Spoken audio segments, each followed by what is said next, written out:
Good evening, everybody. It is Monday night, and we are racing once again here at SARCO in the virtual commentary box. Once again, I have Ashley, who's very kindly stepped down from the racing this season to give me a go once again. So, Ashley, thank you very much. Do appreciate the support, but at least I get to do some racing once again. But it's Monday night, round one of our new season.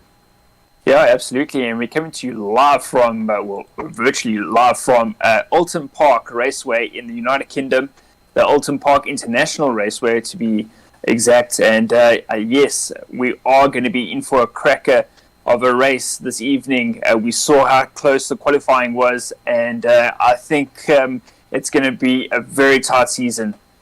Definitely 33 drivers have actually entered the season. We do have 2 drivers that aren't going to be entering this evening.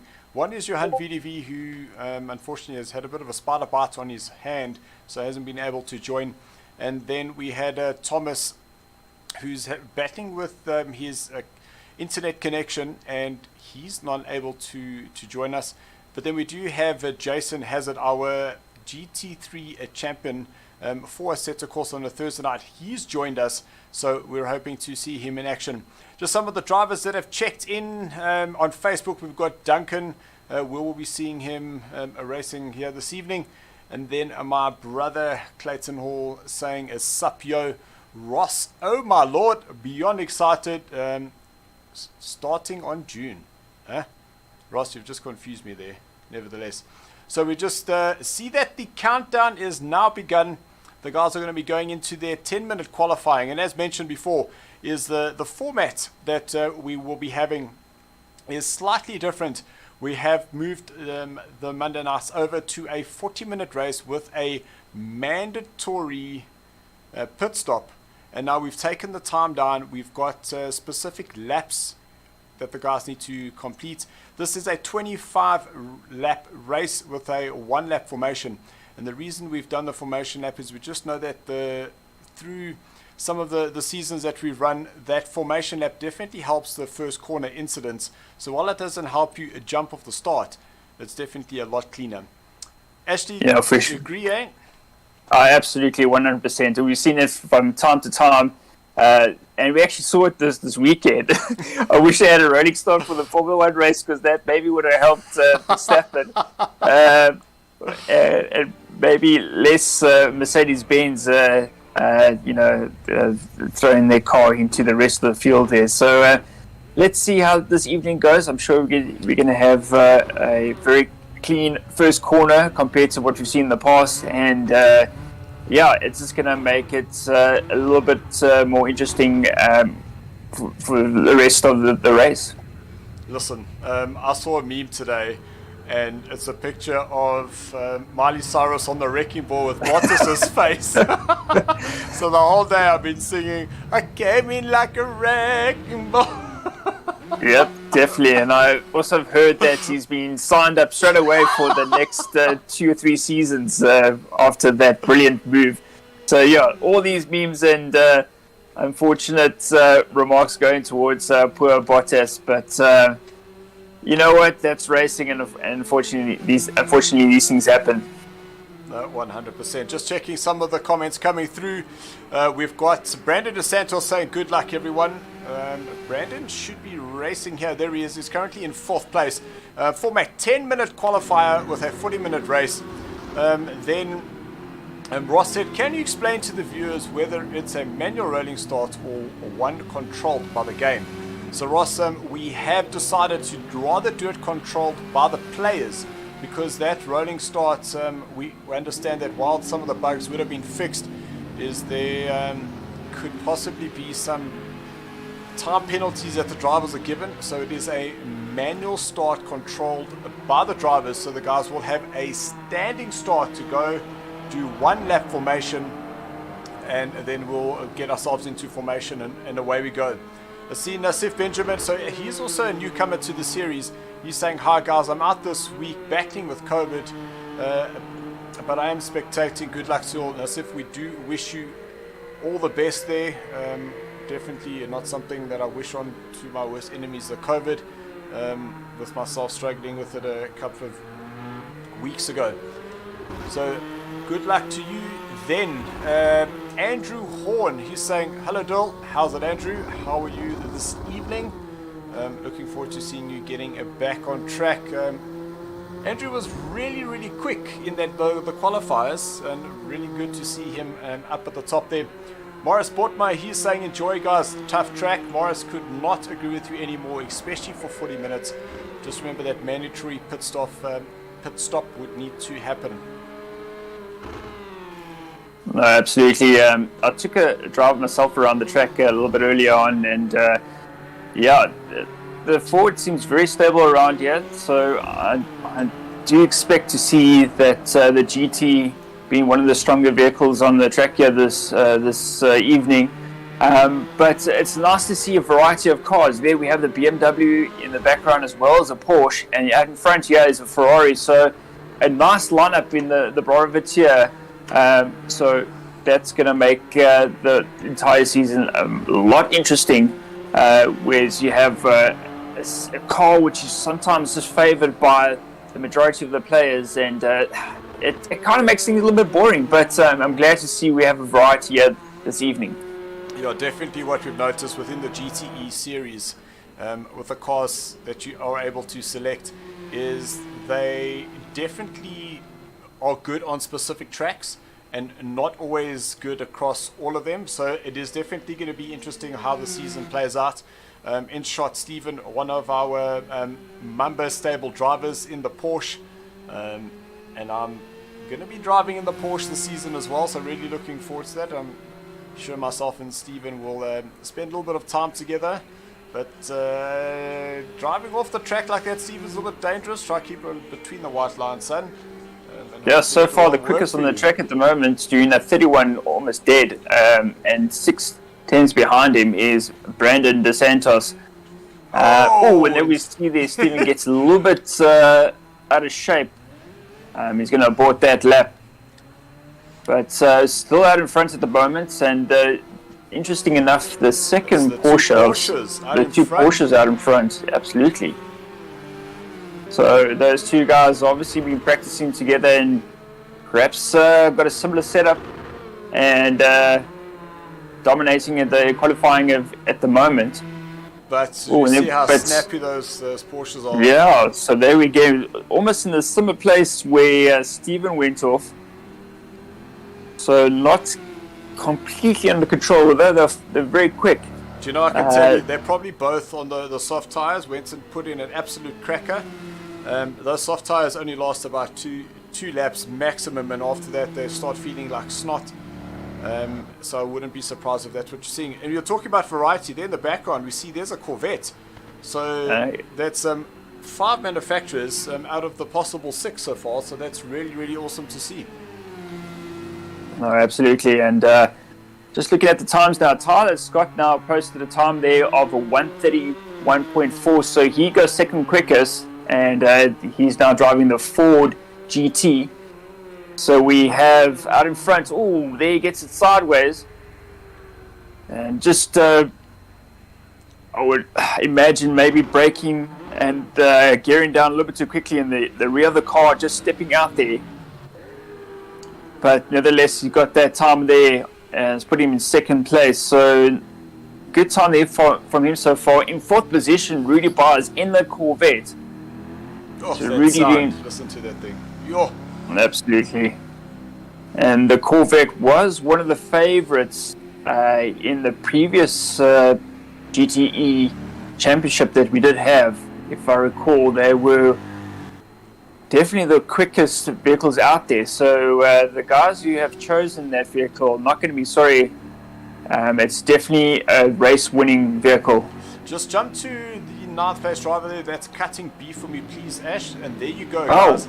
We have 6 out of the 6 manufacturers here this evening. So that is the Porsche, Ferrari, Aston Martin, BMW, Corvette, and the Ford. And I remember them all. How's that? Oh, well done, Darren. Yes, cutting B5 British International, taking... Not to be mistaken with our Scottish International. Absolutely. Taking the Aston Martin there, Mr. 007, cutting beef. Looks like he's got a fellow competitor behind him in the same car. Not too sure who that is, but... Lawrence. So Draadko is Lawrence. We now know his first name. Yeah, I'm just trying to find out who's in the other Aston Martin. We have Sly Pete in Aston Martin as well, so there's 3 Aston Martins at the moment. Well, that's a really, really good mix. So just checking up on some of the messages coming through. Ishmael, he's saying good luck to all. Thank you, Ishmael, for joining us. Andrew Horn saying, I will not be very quick tonight. I wonder why that is, Mr. Horn. Could it possibly be part of the telephone call I was a part of earlier on this evening? And Ross saying Scotland, Britain. So Ross, same but different, right? So guys, less than 2 minutes left to go of the qualifying, and Stephen is out in front. But look at that, Jason, he's gone and put in a 1:31.004. So that is 0.002 seconds off, and that means that the top four, there are 3 Porsches up there, and that is making me feel extremely excited to know that I'll be in a Porsche later on. Yeah, and Stephen's still with that time with a 1:30, but look at Jason now, also in the Porsche. 2 milliseconds between first and second at the moment. That is less than a tennis ball hair. There possibly is. Just have to be very careful when you start thinking about small hairs. Yeah, absolutely. We are a family channel, and talking about family it could channel, it could be even smaller than a coconut. I think coconuts could be quite a little bit thicker. Nevertheless, so guys, just remember that this season is proudly brought to you by Deliver Your Parcel.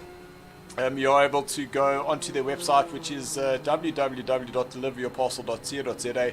Just use SARCO as your reference, and you will get a SARCO preferential rate added to your order or your delivery, your collection, whichever way you want to do it.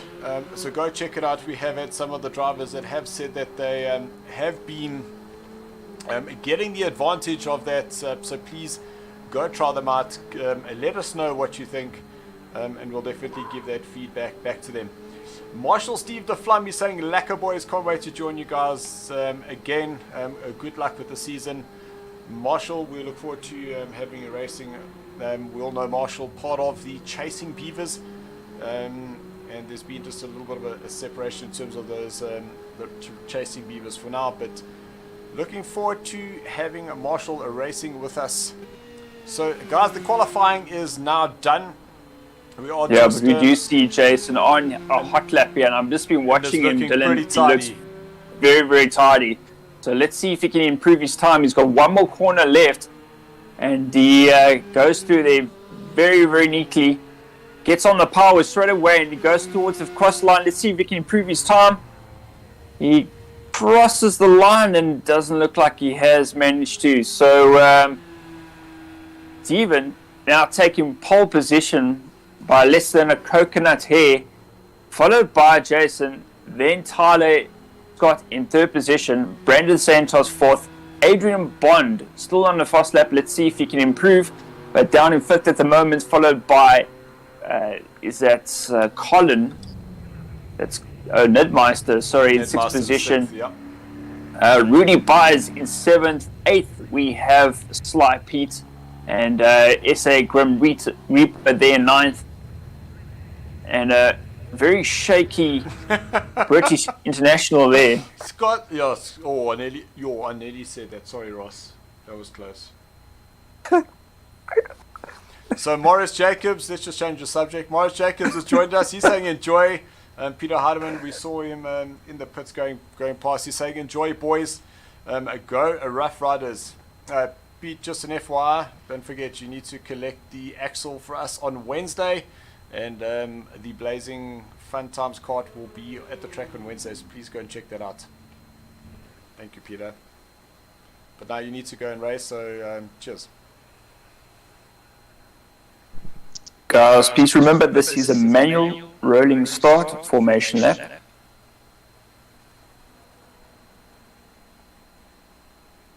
Can they hear you, Ashley? I don't think so. No. I was hoping they could. I'm sure they'll figure it out. I forgot we were to the chat party. Yep.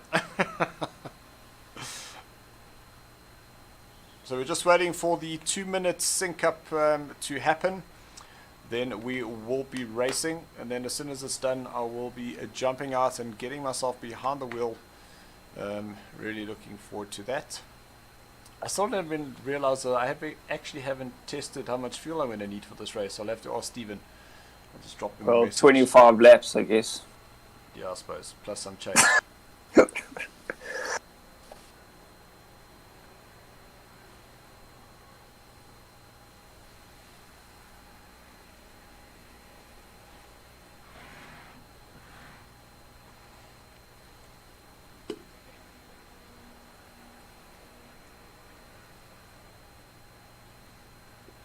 So guys, while we are waiting for the start, let's just get a quick message from our sponsor. I hope it's this one.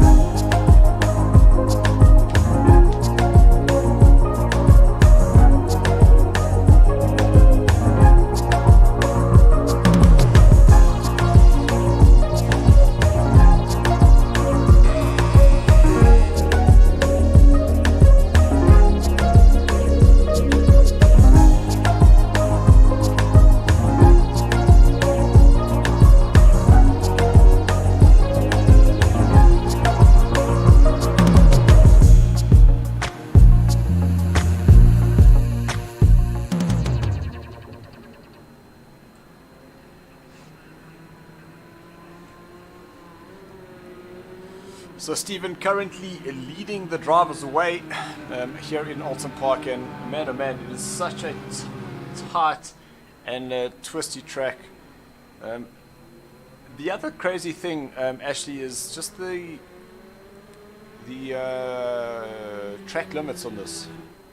Man oh man, Yeah. they are so tight, and it's just because I know that if you just take a little bit too much of the curb on the inside coming through that island bend, you run a little bit wide and you'll get a time penalty there. You go through the chicane where they are starting to go through now, and again, you just take too much on the inside curb and you get a time penalty.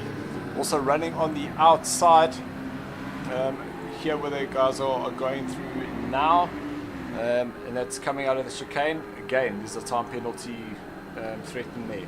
So it just seems that it doesn't matter where you are on this track, there's always that race director just sitting there with his microscope just watching everything. Yep. This track I think is one of the older tracks. That's why it is so narrow and bumpy. But it just makes for interesting racing. I think it's going to be a little bit difficult to overtake with these broad cars. And I do foresee guys trying to overtake each other. But let's hope we can get a good clean race and we see most of the guys get to the end. So we see that now they're all being held up now by Stephen just coming through the last corner. Turn number 16. He's now going to get everyone lined up as they approach the start finish line. He will give them a countdown, and Stephen did really well. They caught everybody by surprise, but here's away, and we are officially racing round number 1 here at Oulton Park. Yeah, a good start there by Stephen. Caught the rest of the field napping there, but a nice clean start for most of the guys. Oh, you see somebody going off in the background. 2 guys going off there in the background. So I'm not too sure. They probably just missed their braking spots and went off a bit wide there. But out in front, Stephen now getting a little bit of pressure from Jason in second place. He's starting to close that gap. And just behind them, Tyler Scott, who has Brandon Santos all over him. So while we're talking about Brandon, there in 5th place is Adrian. So he's also quite handy with that Ferrari. We saw him in the GT3 season, and I'm pretty sure that he's going to be closing up and putting as much pressure on the back of Brandon as possible. Rudy in that BMW, we've also seen how quick he could. Oh no, he's in the Corvette. I know that he was in the BMW the previous season, so he's going to want to come and mix it up as Adrian runs wide, possibly just missing that braking marker. And they're just about 3 wide going into the last corner. Tyler has a look to the inside, enough space there for him, but Tyler's now moved himself up into 2nd place. What an absolutely fantastic move. Wow, absolutely. And we saw the Stephen making a slight mistake. I just heard him on the radio saying, oh no. And we saw that gap suddenly close, and it looked like Jason got caught out there, and that allowed for Tyler to get onto the inside line and managed to get that 4 through. But look at this, we have 3 Porsches up front and 1 GT4 forward in the middle,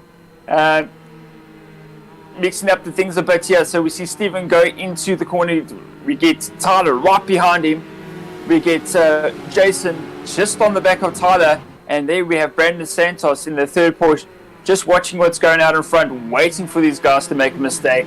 They can take advantage of that situation. And the longer these guys battle, I was about to say Nidmaster, because Nidmaster was wanting to close up, but he's now dropped down. He's moved down into 8th place. He was in 5th.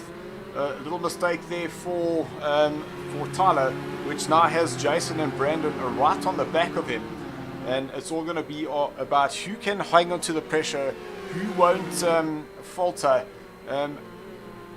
Tricky part of this section here, coming through turn number 15 at that double apex, and if you get that wrong, a lap race, there was the one lap which was a formation lap, but that is currently the positions. It is Stephen, Tyler, Jason, Brandon, Adrian, Rudy, Pete, a little wide there for Brandon. He's going to have Adrian right on his tail any moment now.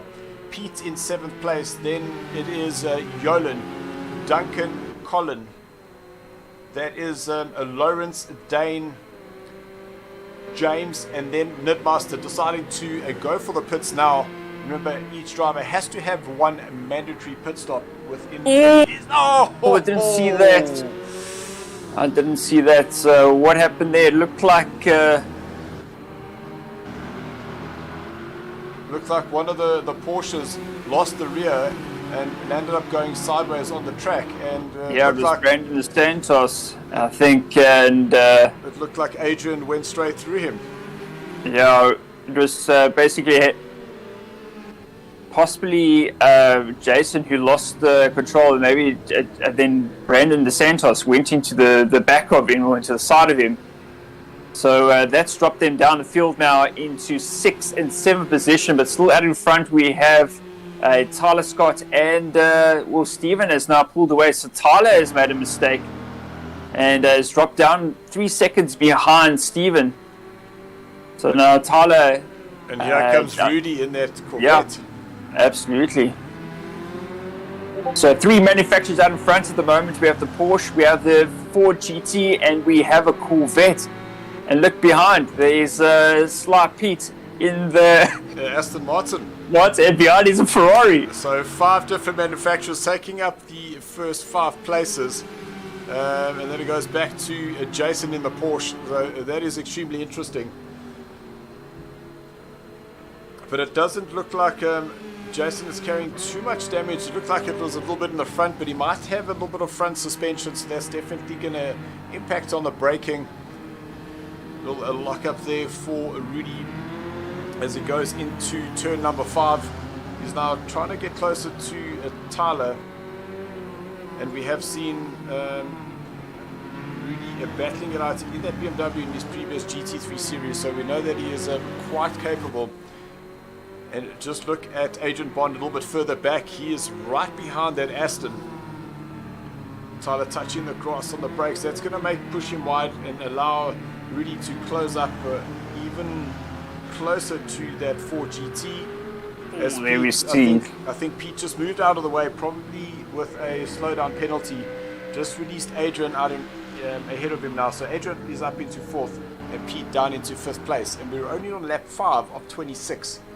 Yeah, very interesting start so far. Great battles between all the drivers, giving each other much room there. Unfortunate little error there by Jason, but still need to confirm that, so hopefully we'll get on-board shot from him a little bit later.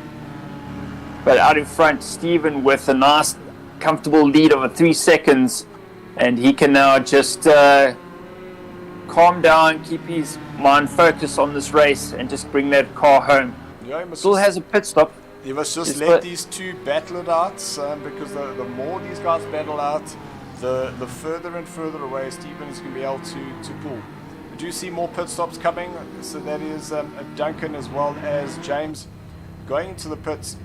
Looks like there's a bit of damage on the front of that Aston Martin, so I wonder whether there was some contact there. But back to the action, and we have Yolan, who's now trying to get himself ahead of Brandon DeSantos. Brandon in 7th place, Yolan down in 8th. And there's another battle, that is Jason now closing up onto the back of Pete. So there seems to be these little two-way battles. Oh, there goes Brandon again, losing. Brandon I think he's picked up quite a bit of damage. Or the tires are now starting to. So all there we see Rudy also making a mistake, and that is through Druid's corner, a very, very tricky corner. And that's allowed. You got to just allowed Adrian through now. Yeah, so Adrian up into 3rd place. You've got to just get that car slowed down, settled in. Once you turn that car in and it's settled, you then come on the power and you're able to carry all the speed on the exit. It's just that what happens if you get into the power a little bit too soon, it starts just making that rear a little bit loose, and that's when you start oversteering, touch that curb, and then murder she wrote. I must say that I'm quite interested to see how much of that curb Tyler's taking. Going down into turn number 2, the car definitely is looking unsettled, but man oh man, look how quick that Porsche is in a straight line. I thought Jason was going to have a little look there, but Pete's able to keep him at bay for now. Yeah, and just looking at the time now that Tyler's been released from the pressure of Rudy, he seems to have brought that gap down between himself and Steven. We'll just have to keep our eye on that battle, but right at the moment we have this battle between Sly Pete and Jason. Jason, who is recovering from a spin earlier, might have also a bit of rear damage after he was contacted or hit by another driver, and I think it might have been Brandon DeSantos. Yeah, well, we definitely saw there was Brandon, and we saw the Ferrari, so we know it was Adrian. But who caused it, we just got the end of that. So we will have to just find it from the drivers later on, but I'm pretty sure that it was a possible one driver just losing the rear and the others just piling in there. So Ross's comment has just come through saying, Rudy, truth is not where you want to lose it. Most 100%. You see, there's Tyler again. Look how much of that curb he's taking. Though he seems to be consistently hitting that curb. I noticed it right from the start as well, Dylan. That seems to be his racing in line. But now he has Adrian Bond, who's gone up through the field and now into 3rd position, managed to miss all the drama and doing a very solid race at the moment, now challenging for that 2nd position, closing that gap between himself and Tyler. And I think sooner or later we are going to see a challenge for that position. And it definitely seems that Mr. Bond's fans are here. We've got Wayne. He's Wayne Bond. He said that's an Adrian. The car is doing really well. I think he wanted to say catch them, but he said cat them. So I don't know what Ross knows about catting them. Ross, maybe you've got some insight for us, but we'll take it as catch. Oh, gets a little bit out of shape there. And that's but manages to catch it. That's what I was talking about. You see, there we go, Wayne. So he did manage to catch it. Oh man, where did we come up with this stuff? So that little oversteer moment there for Adrian has allowed Tyler to go back, open a gap there. There's look like. Let's see that line you were talking about. He goes, man. Definitely cuts that corner. Then that definitely seems to be his preferred choice. And look at that gap now. You can see Steven in his his windscreen. We're starting to see the gap closing. 2 seconds between Steven. So I'm pretty sure he's seen that gap closing down, because it was nearly 3 seconds. So Tyler now within. It was 2 seconds, just under 2 seconds. Now 2.5 seconds. Possibly it was.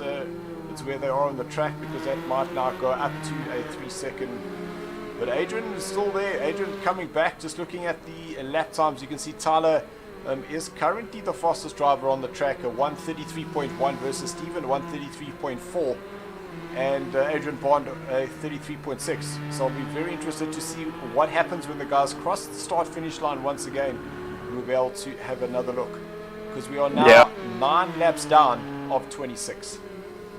Absolutely, we've still got some way to go. We see Rudy also posting a very similar time there, 1:33.2 on the last lap. So let's not rule him out yet. Yes, he is 6 seconds down. And we did see. Oh, there we see Tyler. Unfortunately, losing the end of. And if I would him, go straight into the pits right now. But he's decided to stay out, and now he's got a battle with Rudy. Just a jump there to 6th and 7th for me, please. Well, Tyler, go side there. Looks like that Colin has made that pass there. So Colin is up into 6th place. He's overtaken Yolan, which is what I was watching on the timing there. But now Rudy all over the back of Tyler, and just behind Rudy we've got Sly Pete. So I wonder whether these whether Rudy can put some pressure onto Tyler and pull Pete along with him. Yeah, both these guys made little mistakes early on, so I guess you could say that they've got their mistakes out the way, and now they're focused on catching the leaders here. But Adrian Bond in 2nd position at the moment, and with a 3.5 second gap between himself and Steven, I'm sure he will be looking for that win this evening. He probably smells a chance that it is possible to win this evening, and I'm sure he'll be going for it. But this battle will be for 3rd, 4th, and 5th. It's really ramping up at the moment. So I'm also looking down the order, and I see that we've got Lawrence in 8th place. So 137.5, so that looks like there was a bit of mistake there, as well as Yolan, a 138.5. So different mistakes there.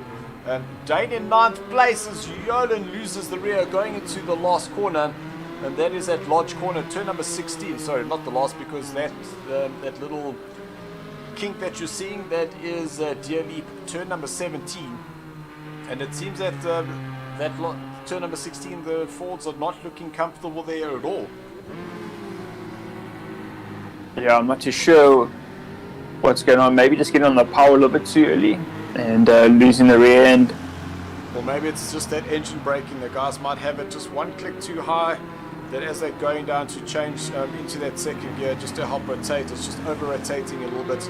So either you can stay in 3rd gear, not go that extra gear down, which will definitely help stabilize that. Oh, there we see Tyler going straight there. So making a new track there for himself, and I'm sure he'll get a slowdown penalty for that, if not a couple of second penalty added to his time. Yeah, he definitely outbraked himself there, and you can see that he's obviously had to come off that power. It doesn't look like he's completely come off, but he has allowed Rudy to catch as Rudy gets that car very sideways on the power. There's Adrian Bond into the pits, so he now he's going to just start dropping down the order ever so slightly. You can see on board with Rudy in the sound of the Corvette. Just listen to this amazing machine. It was the car that I had driven in the previous GTE Championship, and I've decided to go for the Porsche. So far I'm quite happy with my selection. See how close Rudy gets to the outside there. Ooh, bit of a lock up there. But that Ford is looking very stable coming out of the corners. Taking quite a bit of curve there. Attacking That's the curve. cool. And for me, that chicane, and that is 7, 8, and 9, is that those curves are just so big, is that the car definitely gets unstable. Oh, I did see something in the background. Not too sure what that was. So there's Mr. Bond coming out the pits now in 9th position. But still the guys in front that need to pit. So just ahead of Adrian, that is Lawrence Newcomer. We did see him enter into, it was about 2 or 3 races in our previous season.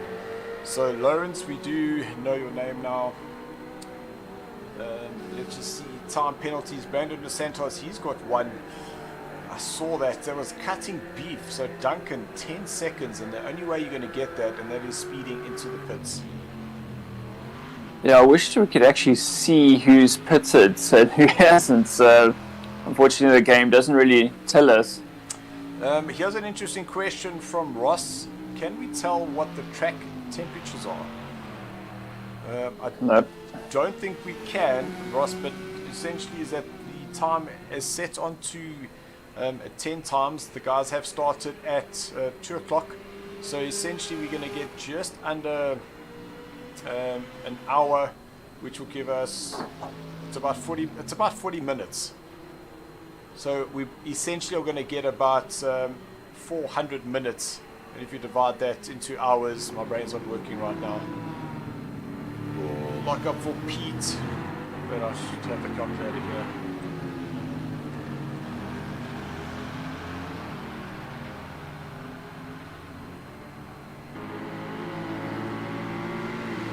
Minutes into hours, so it's basically going to give you about 6 hours. So from 2 o'clock, the time progression should take us to about 8. So the track temperature definitely is going to be dropping, but still not enough to try and get a soft tire, just because of the heat, because we are driving in summer. Thank you, Ross. It's 6.6666 recurring hours, I believe. 6.7, we can round it up to the closest 10th.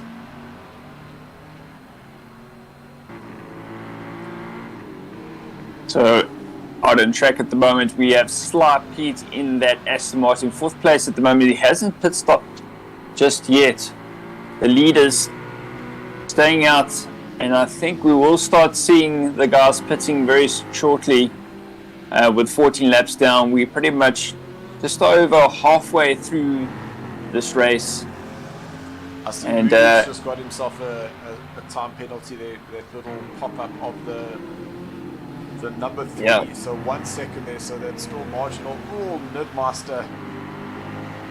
So yeah, 10 seconds for him, and that's speeding into the pits.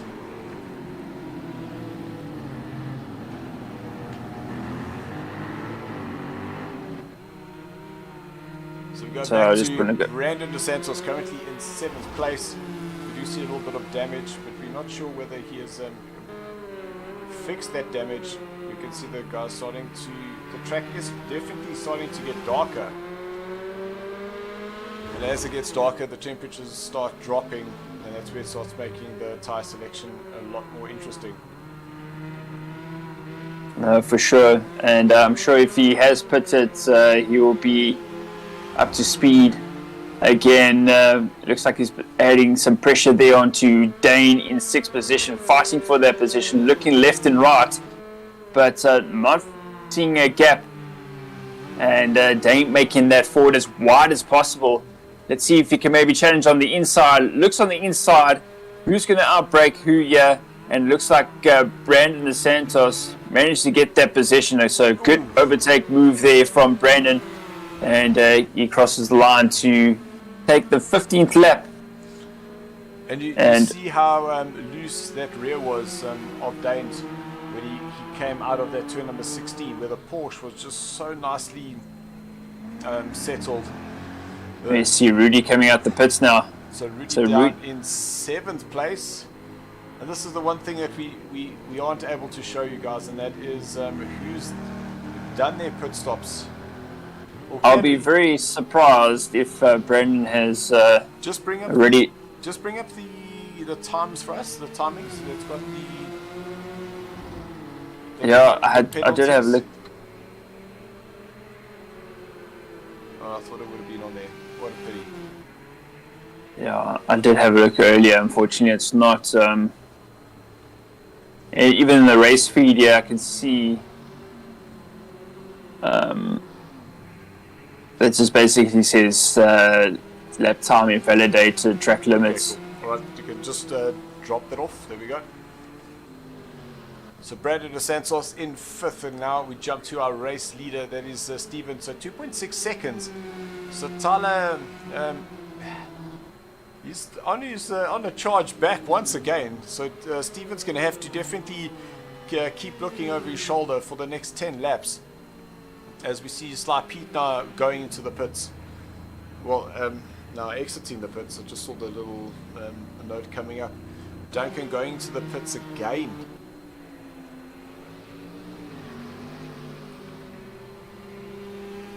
So Stephen, very, very tidy there.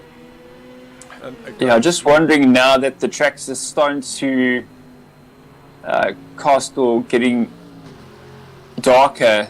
He's just battling to maybe see his braking points, or maybe the tires are just starting to go off, and Tyler is able to maintain. But you look at the laptop, the last lap there, Stephen a 135.7 as opposed to 132 from Tyler, so definitely a mistake there from Stephen, which has allowed that gap to close.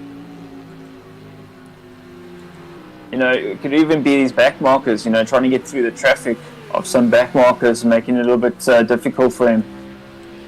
As you see, that Stephen will be very happy to get ahead of the driver in front of him, and that will then just create a little bit of a gap as we see another Ford coming out of the pits. So that means that Tyler's going to have 2 back markers to contend with.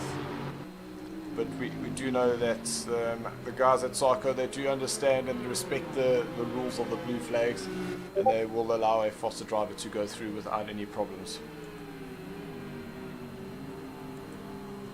So that gap now down to less than 2 seconds, but Tyler needs to get past that that Aston Martin, which is not making his life very easy at the moment. And there he jumps out off the track literally to get out of Tyler's way. So, but that gap has already increased now to 2.5 seconds. So the damage is already done. So Tyler's got his work cut out for him again. So just looking at Jason, wondering where he is, but he's down in 12th place. So, you know, whoa, Adrian, nearly going up the back of Rudy Base's car there. But Adrian looking very tidy now. I'm pretty sure that he's going to be wanting to move himself further up the field. Tyler and Steven, you have swapped places. So Tyler is now the new race leader.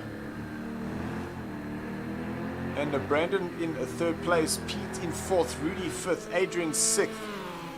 And there we see our race leader coming to the pits. No, but he wasn't race leader. Look, he was Tyler had already overtaken him. Oh, I see. He did. I don't know. I didn't see that. So perhaps he was just coming to the pits, and I mean Tyler was 2 seconds behind, so he would have crossed the line before Steven crossed the line in the pits. So I just seen a message there from Jake saying that my mic is a bit soft. Hello, my Jakes. Just making sure that everyone's able to hear us loud and clear. Obviously, we don't like to to get comments like that, because we all generally like to think that everything is perfect. So just let us know if that volume is better. Thank you, my Jakes. So I see Brandon dos Santos now in 2nd position, and seems to be going pretty well there, doing consistent times there. 134.7 last lap, even with a bit of traffic. So just waiting for Tyler to do a pit stop. He's still circulating on the track at the moment. He completes another lap, and out in front at the moment. Interesting enough, I don't see any time penalties from him, so he has been doing very consistent laps around here, and let's see if he can maintain that right to the end of this race. In third at the moment, Sly Pete, doing really well in that Aston Martin. And I'm just wondering, has Sly Pete pitted? Dylan, did you notice him going into pits? I did see a yellow Aston Martin. So I think the only person now who hasn't pitted is possibly Tyler. Wow, so that is very interesting. And that's why Stephen had definitely made a mistake there, because Tyler was 3.5 seconds ahead of him before he went into the pits. And now obviously with Stephen now going for that pits, you can see he's now 5 seconds behind Sly Pete. And maybe Brandon does still need to pit, and this is one of the frustrations that we had. I'll know for the next race. Just take note of who's pitted and who hasn't. But we got 7 laps left of this race.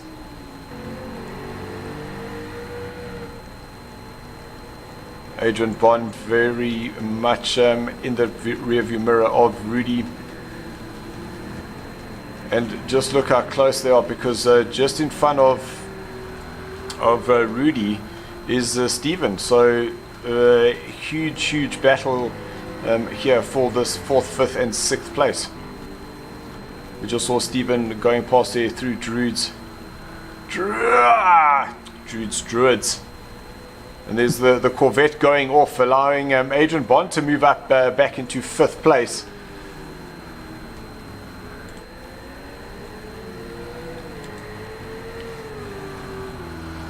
Adrian crossing the line to begin his 20th lap.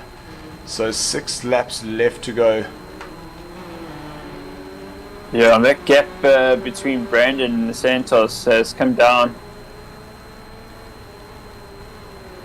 I think it was 21 seconds, now down to 20 seconds. So that last lap of Brandon doing a 131.8 compared to a 134.8. So a good 3 seconds quicker. And that's getting close to qualifying pace. As the fuel load comes out. Oh, then we see somebody in the background getting completely wide and somebody avoiding him going off the track. Not too sure who that was.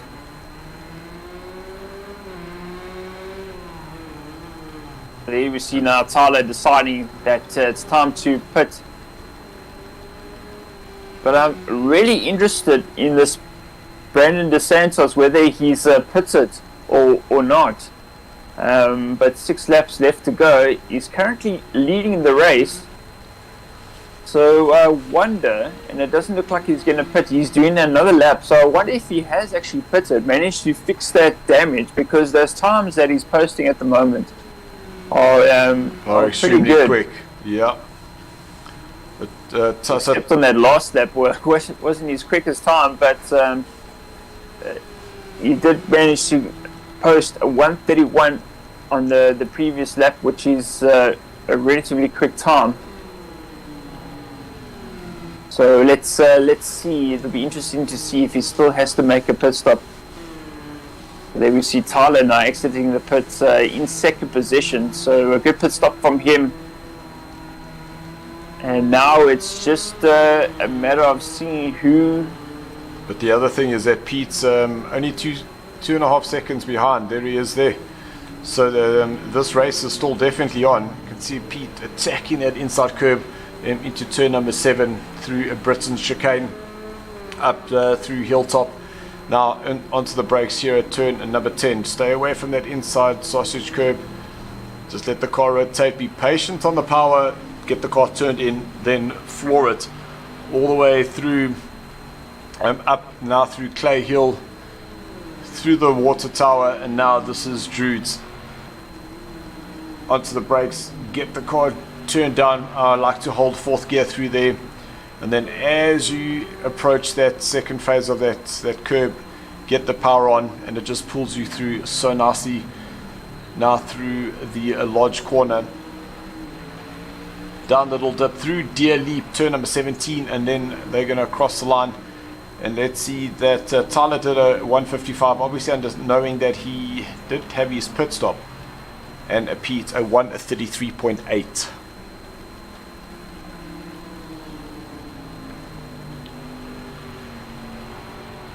So we have 4 more laps left to go. So see, we are running possibly about a lap or so behind time. So the guys in the Alpha tier, we will be with you shortly. So to our viewers, during the changeover, it will have to be a very, very quick pit stop for yourself. Grab another beverage, get yourself ready, and we'll be racing in the Alpha tier.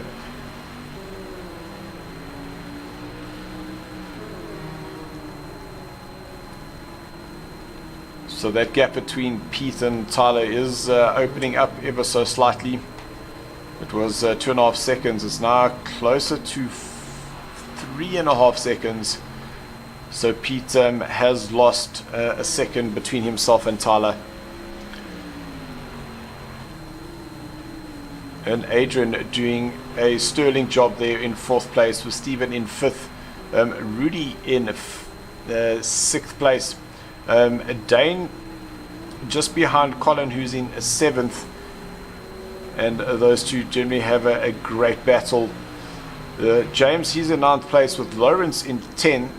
Jason still fighting it out in 11th, with Duncan in 12th and Nidmaster in 13th. Now see, we have lost a driver, Ashley, because we are down to 13, but 3 laps left to go of this 26 lap race. And it is starting to get dark. Yeah, I'm just looking at those timings there, and Brandon Santos with the 2-second penalty doesn't quite matter at this point. He's still 8 seconds ahead of Tyler Scott. Sly Pete with the 10-second penalty, so he's got quite a bit of work to do if he wants to get that 3rd position, with Adrian Bond only 7 seconds behind him, and Evan down into 5th position with Stephen with only 9 seconds behind him. So he could possibly lose that position and only end up in 5th. But 3 laps to go. We can see the lights there now illuminating the track, and Brandon Santos crosses the line. And I must say, this has been a brilliant drive from Brandon, who did have that little bit of an incident early in the race, picked up quite a bit of front end damage, and we saw him spin a couple of times, but has managed to go into pits, sort out all the niggles with the car, and now has put himself in 1st position with only 2 laps left to go. You just hear that Corvette in the background going past. Definitely my driver of the day. Tyler Scott has also had a pretty solid drive, had a good back with the Porsches out in front right in the beginning of the race, managed to avoid all the carnage, and finds himself in 2nd position, but unable to close that gap between himself and Brandon Santos out in front at the moment. Sly Pete also having a fantastic race, but picking up that time penalty in the pits, so unfortunately that's not going to help him.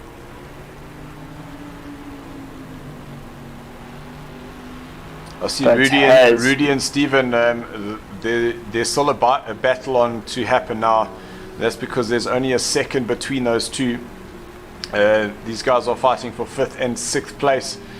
Yeah, but Rudy does have that time penalty, so it's a 2-second time penalty. So if he does get past, and that's exactly what Rudy did the previous lap. He went 2 seconds quicker than Steven. So Rudy definitely, he has a battle as once again through Druids.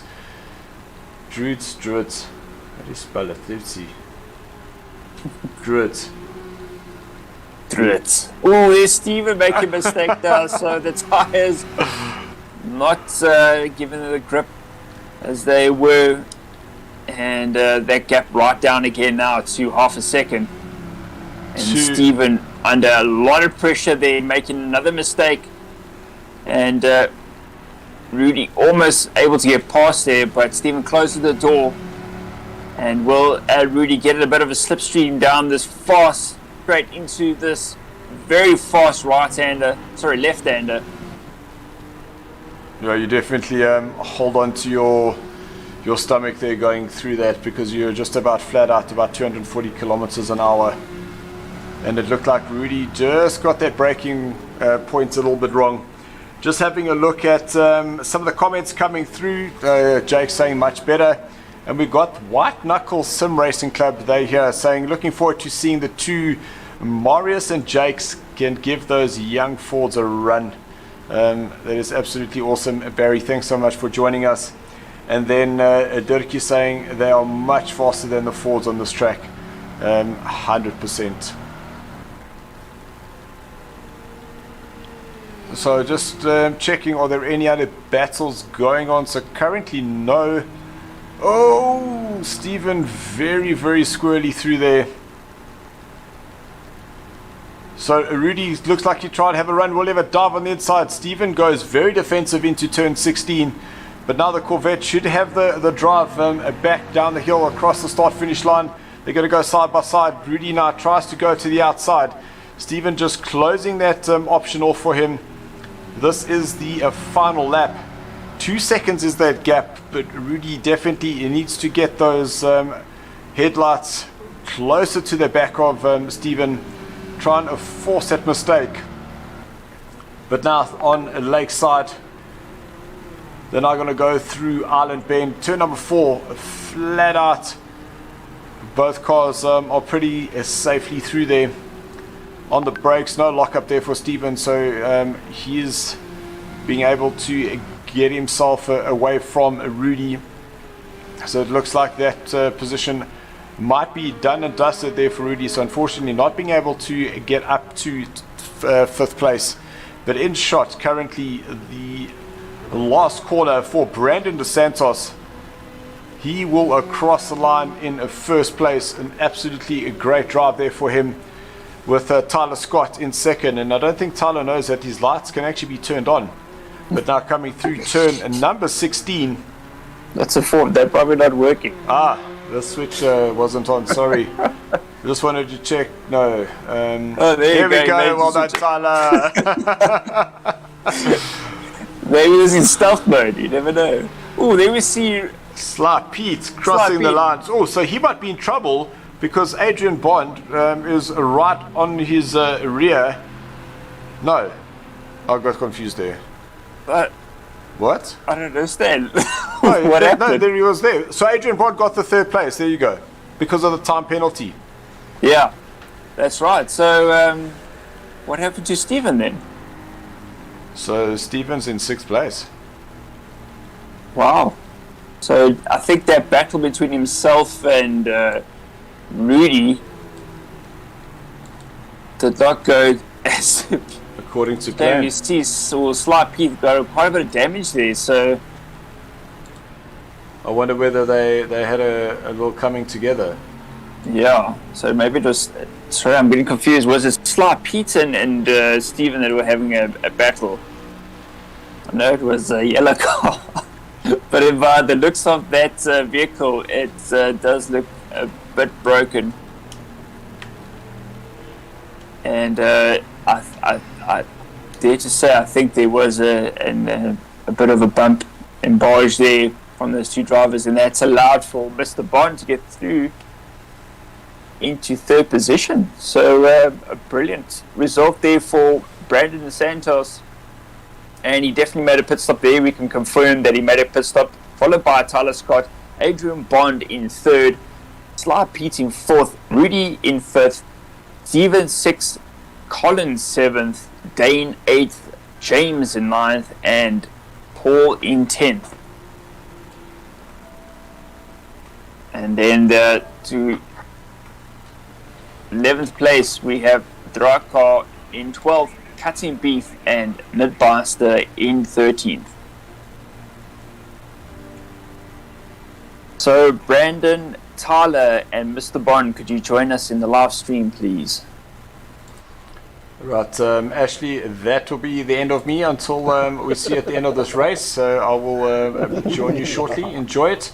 I'm just switching over to the next screen. Excellent. Good luck, Dylan. Thank you very much. I do have a project up there. Let me just share this. He's also racing there, isn't he? No, actually, he's not racing.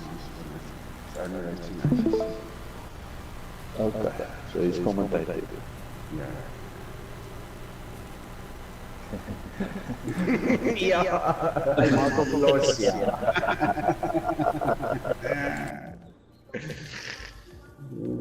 I prefer Karen's Parada.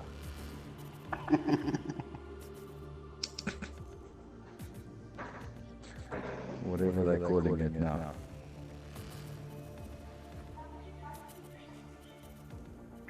Yeah, it's a Parada.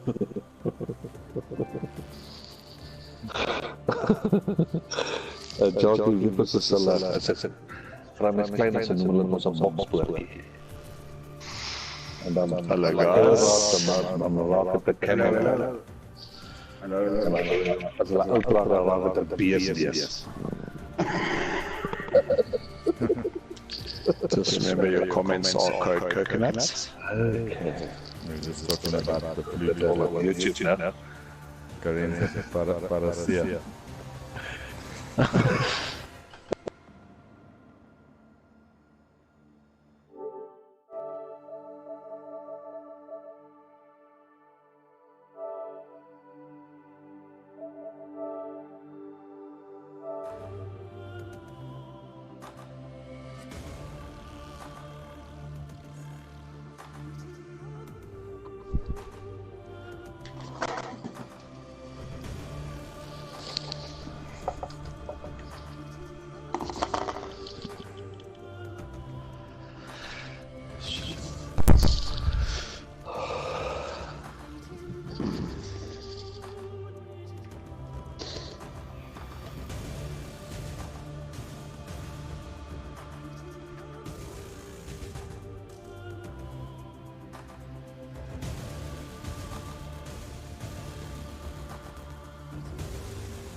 Are we ready to go? I don't know if the interviews are finished or not.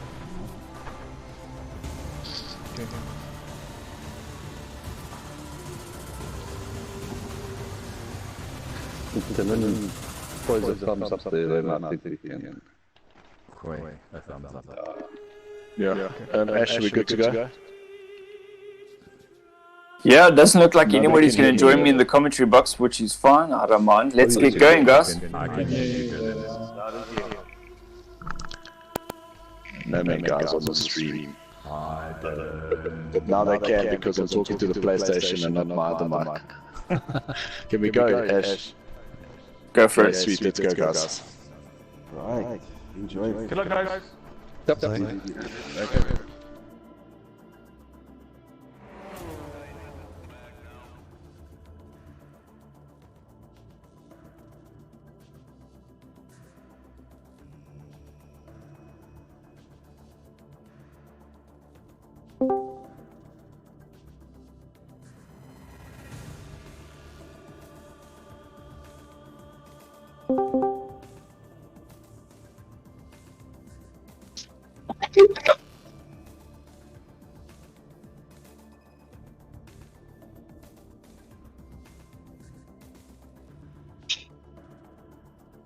Alright, we have the drivers in the commentary box from the Bravotier race.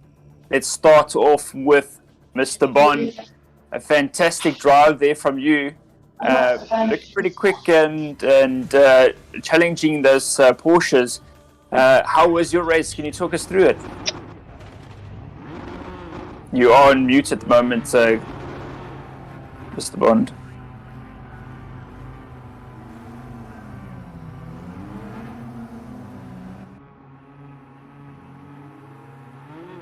How's it, Ashley? Adrian doesn't seem to be All right, not a problem. Okay, so let's take it over to you, Tyler. A fantastic race there in the beginning. You also had a great tussle with Stephen, and a great move on the inside there of Jason. But seemed to have struggled to catch Stephen through the rest of the race. Just talk us through your moments there. Yeah, actually, car seemed to get a little bit loose as the temperatures went down and the fuel and stuff changed. I haven't had much practice with setting all of that up, so that caught me out a little bit. And then I just sort of settled in my pace because I fell off once or twice, and then decided before I damaged the car completely, just stay in a comfortable pace and try and stay as close to Stephen as possible, and hopefully he makes a mistake. He made a mistake, but unfortunately I also clipped the wall by trying to dodge him and came up with a little bit of damage. And then when I did my pit stop, I had selected the wrong pit stop, so it didn't fix my damage. Okay, so that explained why towards the end you were battling to keep up with your pace. But yeah, we did see Stephen there, and Dylan wasn't sure if, I wasn't sure if he had made a mistake, but Dylan was quite certain that, looking from the times, that there was a bit of a error there from Stephen. Stephen, maybe you can just tell us, I mean, you were leading the entire race, and just sort of got away at the end. Can you tell us what happened? Yeah, what happened there was a brain fart. Other than that, yeah, it's one of those things, I guess. Probably not enough race practice, but too much qualifying practice. But other than that, I had a good race. Took like one stupid mistake, and yeah, I threw it all away. Yeah, that's unfortunate. That's what racing's all about, and unlucky there. But I think you do have the pace, and you do have the ability to come back strongly for the next race. So good luck for the next race. And then Mr. Brandon DeSantos. Wow. So we saw you challenging the leaders out in front right in the beginning, and then it looked like you got unfortunately, it looked like you may have hit one of the, I think it was Jason, in one of the fastest sections, and picked up quite a bit of damage on the front of your vehicle, but a beautiful recovery, and coming home in first position. Can you talk us through your race? Yeah, it was actually quite a bit of fun. The first few laps we were fighting quite a lot. I think it was 5 or 6 of us fighting for the top positions. And yeah, I don't know, I think it was James that spun. T-Bone flat out, didn't much about it.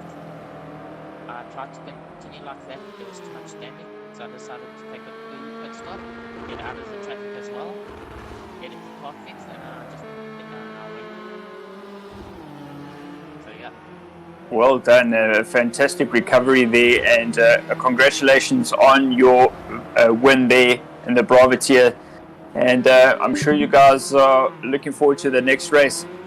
So thank you for joining us in the commentary box, and good luck. Thank you very much. Yeah, thanks so much. Yeah, thanks, boys. Enjoy. So Stephen, I think you're going to be joining us this evening, taking over the role of Dylan. Thank you so much for helping us out this evening. Anytime. I don't think I'd be able to do the whole race by myself. It's one of those endurance things that takes a bit of time and practice. But just look at the times at the moment. Marius there with a 1 minute 30 seconds flat out in first at the moment with that BMW, followed by Gavin closely behind him. Well, I'll say closely, but that's a half a second off the pace. In third position, we have Jakes, who's looks like he's got Gavin in front of him. He seems to be holding him up at the moment. So definitely Jakes can go much faster, and he's going to try and look on the inside. Yeah, maybe go for an overtake, but I think he's decided just to back out of it. He's in a complete wrong space there, and hopefully he can just get out and do another lap. There's still 4 minutes left on the clock, Jakes. You still have time. Yeah, I was practicing with majority of these guys, so yeah, I'm expecting to see a low 129 at least. With a bit of we see Morris there 130 dead. So he's definitely managed to.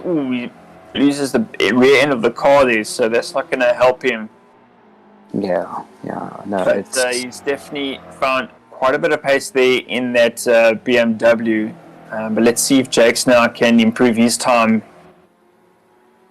I'm sure Jakes will be up there. He's also one of the quick boys. Nondeki, Moljok, I think we're going to see them all up there. It's going to be a close battle. Even the Cat, I'm sure he's going to be up there also challenging the boys. No, absolutely. See Dylan doing about 132 in the Porsche.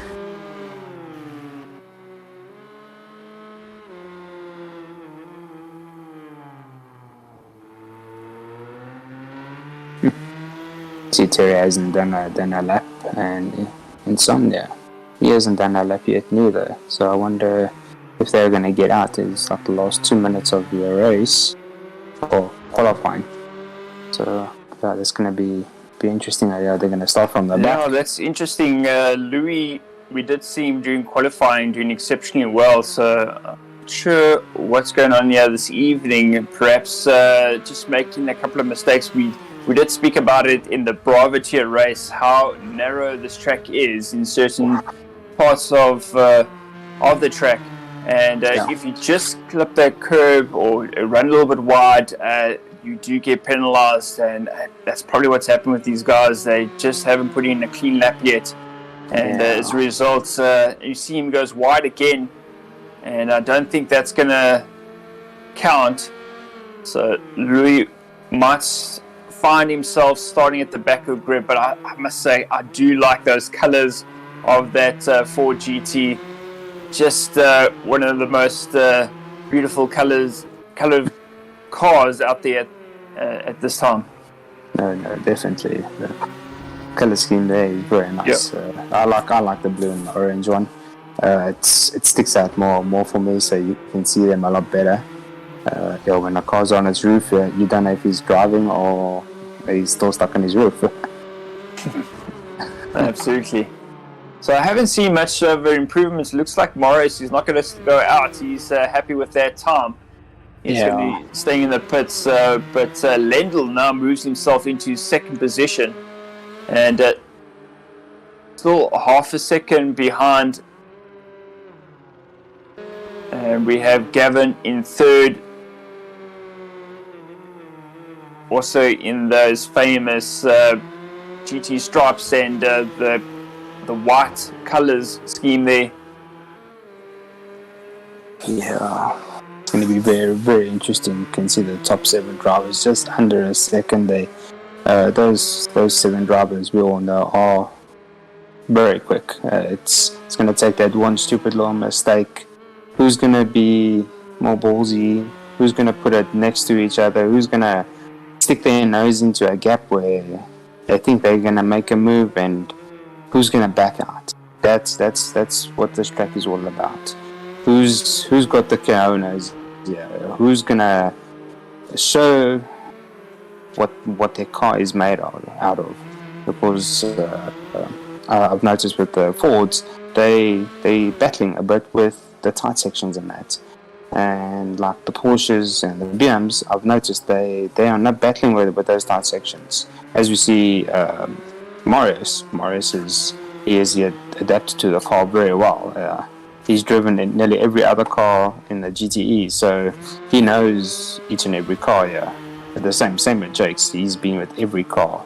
He knows where each car's weaknesses and where they came from. And I'm actually surprised to actually see a BMW there in the front grid. But again, it's Marius. No, absolutely. Marius has plenty of experience in the SARCO championships. One of the first drivers to participate. And there we can see posting a time there of a 1:30 flat. Followed by Lendl, but Lendl's still on a flying lap here. Let's see if he can maybe improve that time as he's coming through the last couple of corners.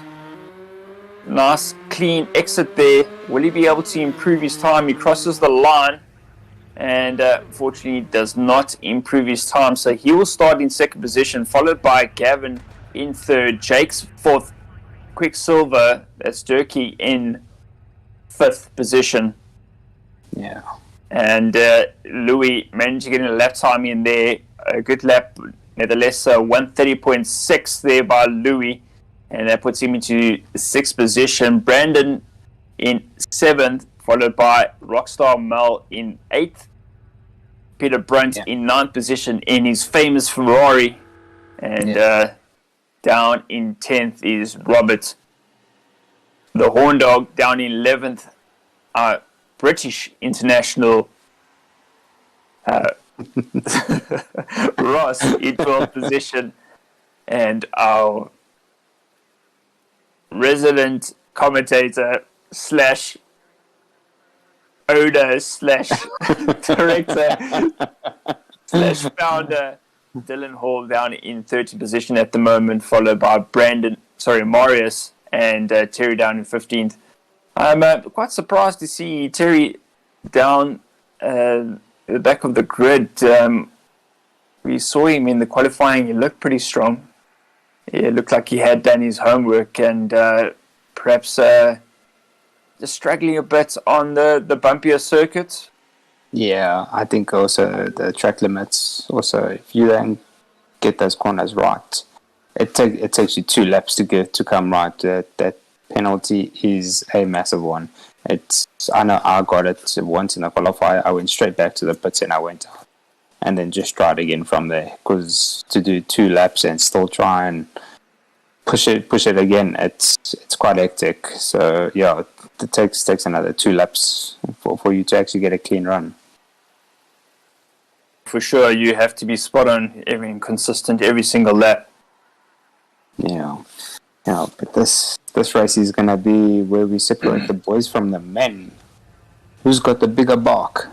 So there we see the synchronization happening, but remember guys, we have to do a 1 lap formation, and the guys will just circulate around, warm up those tires, and then it'll be a formation lap to start this race. We've just decided that seems to have been the better sort of format to start the race in the past with the standing standstill race or start. We've had a couple of incidents in the first corner, whereas this one's a little bit more controlled, and it does allow for better. I would say just in general, better behavior from the drivers and less grumpy people at the end of the race. No, definitely. I think it gives a more fair race instead of who's going to be the quickest one with the clutch. And then it comes down to that first corner and who's got the inside line. That's where you all mess up all your race, and it's 25 laps. So it's a long race, and to have 2% damage in the front or the rear, it is a lot to take on and try and finish a race. But it comes down to who's driving on what tire, who's gone out with a soft, who's going out with hards, who's gonna add a bit of fuel, or it comes down to that strategic play. Like who's would love to know in Morris's head right now. What was his plan? Has he gone out for just a splash and a dash, or has he gone for soft tires, then going to hards, or is he going softs and softs?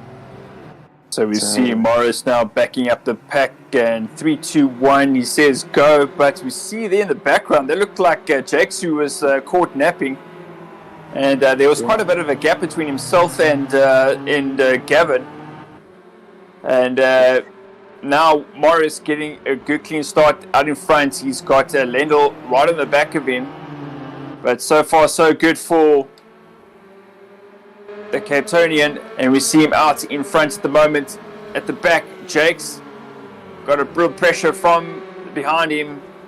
We see Quicksilver and Brandon, and Jakes going a little bit deep into the corner there and allowing for Durkee just to close down that gap. There's a good clean chicane there by Jakes. Now starting to close up on these front guys. Lendl, Gavin and Marius. But it's good to see all the cars getting away nice and cleanly and giving each other enough room. Nice close racing right from the beginning. That's what we want to see here at SARCO. Yeah, this whole race, it's a mind-playing game right now. You've got to get close enough. Who's going to put when? Who's going to do what? See Durkee just Stephen, just losing a little bit of the rear end there, but managing to catch that Ford. And so a lot of cars losing their rear end in Bravo on that last corner. So yeah, I think it's just cold tires. Yeah, I think maybe the engine braking maybe just turned up a little bit too high, and when you're gearing down, it's causing the back end to lock up, and that's why we see the guys getting it all sideways there. But see Cat in the pits already. Yeah, that's very strategic. That's quite normal for Ross. He does like to put early, get out the sort of the battle, because as you know, these guys are losing time as they're trying to get past each other. So yeah, he's known for his early pit stops, just to get it out the way, create himself a bit of gap, and then he can apply the pressure a little bit later on. But this battle between Durkee and Jakes at the moment is starting to heat up, as we see Jakes now obviously noticing Durkee in his mirrors and making that BMW as wide as possible. Let's not count out Brandon right behind him as well. We've seen him in the past, a very strong driver. We'll see now Durkee getting right beside Jakes. Gives him more than enough room there, and powers through, manages to get past. A good overtake move there by Durkee. Yeah, it looked like he got the better exit out of that last corner. No, absolutely. So now Jake's coming under pressure from Brandon. So Jake's in that BMW struggling in the early stages of this race. It almost seems like that BMW doesn't like the heavier fuel load. Ooh, we see somebody out in front has spun. I'm not too sure who that was. There was definitely a car that had slowed down. And I'm not too sure who that was, but somebody's dropping back. Yeah, someone did drop back. Just trying to see, yeah. So I think it was Gavin. It was Gavin that has dropped back. Yes, there we see the damage on the front of that vehicle. So something must have happened there. And he's now down in 11th position. I do recall him and Lendl were fighting. And it looks like he's picked up some serious damage there. So let's hope that he can get to the pits and fix that front end. And doesn't lose too much time. But now out in front, we have Marius with a half a second gap over Lendl, so Lendl definitely pushing here. not allowing Morris to get away. So that's a good battle between the two front runners at the moment. And that's also now allowed for Durkee to open gap. And look at that gap already between himself and Jakes. And starting to see that gap between Durkee and Lendl now closing as he has a bit of a breathing space. I do think that the BMWs in the early stages of the race with the heavier fuel load just seem to be out of sync at the moment, and the GTs seem to be a little bit stronger at this stage of the race. Yeah, I think they're all battling a bit with fuel loads and that, but I think around about lap 15, you'll see the BM start out outperforming the Porsches. I think right now the Porsches are the car to have here, with a lot of the downforce that they can play around with. So the Fords are one of the cars to actually be driving. They are very quick here, as we see majority of the grid is Porsche. There's only one Porsche on the track at the moment in his down fourth position, and that's Dylan, who hasn't had much track time.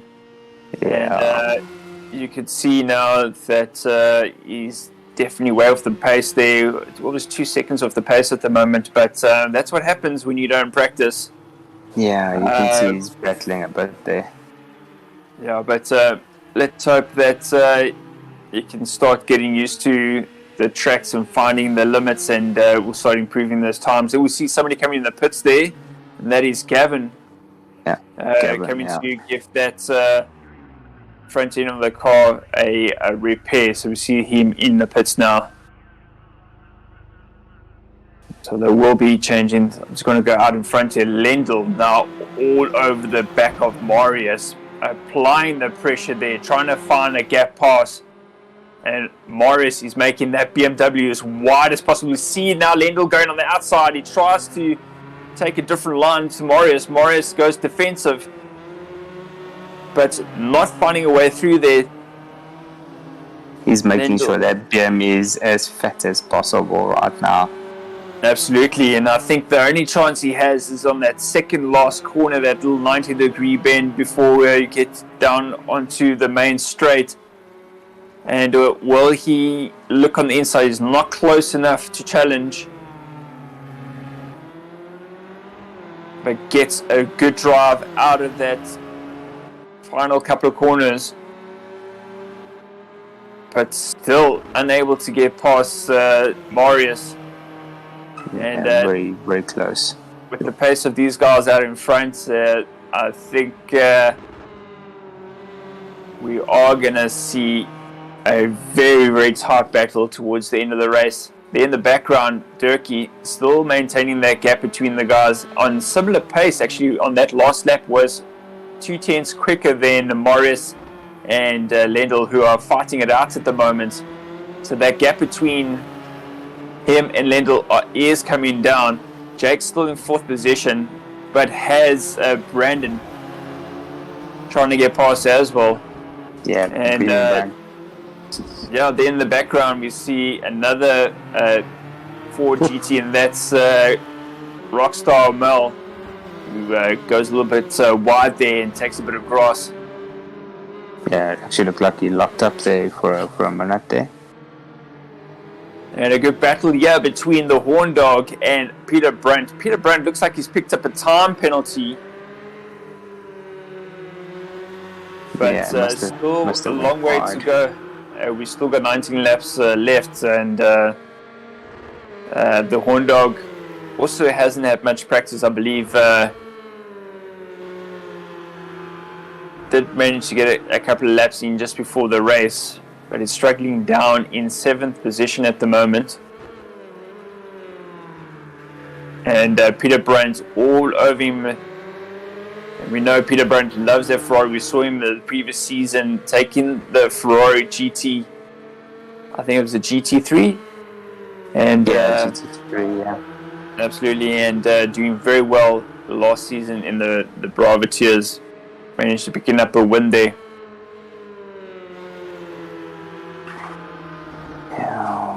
looks like Morris has actually pulled a bit of a gap there on Lendl. Yeah, let's shoot out to the front here. So, yes, absolutely, Stephen, you're right. There is a little bit of a gap there. So, you probably find that Lendl maybe just backing off at the moment, or try to overtake Morris and then made a little bit of mistake. But trying to open a gap there. Good time there from Morris. 130.9 that previous lap opposed to Lendl's 131.1. Yeah, it's very quick times. A good pace from those top drivers there at the moment. Good racing out in front. But still a long way to go. And if I was one of these guys, I'd try and go for the pit stop a little bit earlier just to maybe get the jump on one then. Yeah, the only worst thing is now you're stuck in the middle of the pack, and then you have that holding you up. So right now I would do exactly what I did in my race, try and hold that as long as possible. Because like right now there isn't enough of a gap to actually slot you back into third and then try and fight your way back from there. So right now it's a little bit difficult. As you see, it's on there going into the pits there, so it looks like maybe Dylan's going to pick up another place. Absolutely. And did you change your tires during the pit stop, or did you make any changes to the vehicle? No tires. Ran with the same set, hards all the way. So there you have it from Stephen, that no tires were changed during the pit stop. He ran the hards throughout the race and was able to complete on a one set of tires. Yeah. With this gap still in front, Lendl has closed down a little bit. But as he closes the gap, Marius increases it a little bit further. So Marius seems to have gained a little bit more control of this race again. Finding a little bit... Oh, there we see Lendl making a mistake, losing the rear end, and almost collecting the barrier. Let's hope that he didn't. Looks like the car is still fine. We don't see any damage on the front of the car, so... An early mistake there by Lendl on the 10th lap, and that's dropped him down now to third position. Yeah. And look, now Durkee is in second position, so he will have a battle on his hands now, Lendl, to try and catch those guys in front. And he's just made his life a lot more difficult. So unfortunately there, a slight mistake there, a little lapse in concentration. And now Lendl dropped down into third position.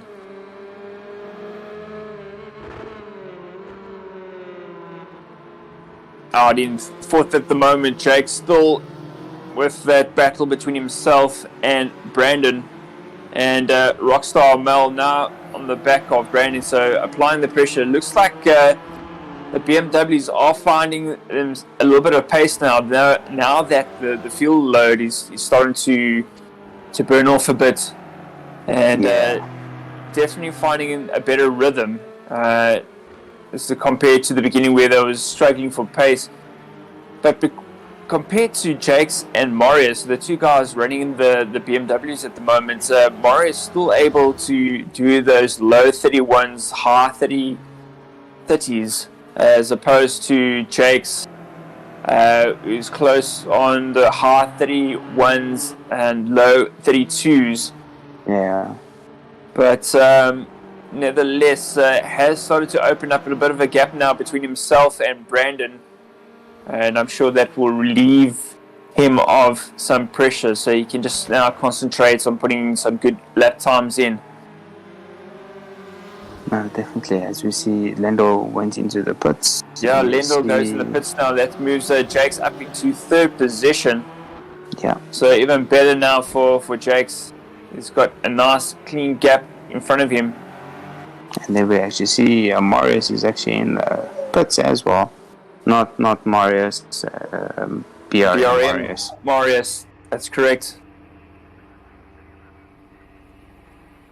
So quick pit stop there for BRM Marius, and he now comes out onto the track. So that's moved.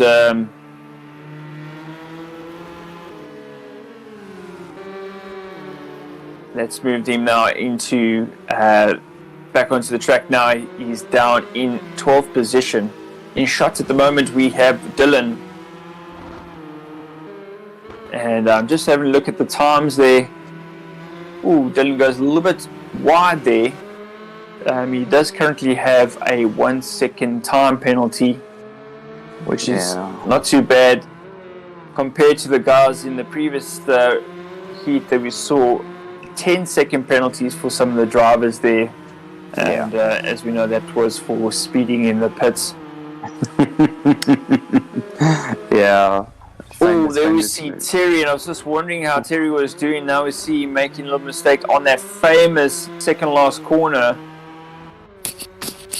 losing the rear end, I suspect, and now in 7th position, but yet to pit.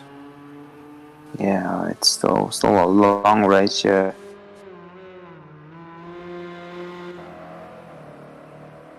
But here in front we have Marius with now a commanding lead of almost 7 seconds.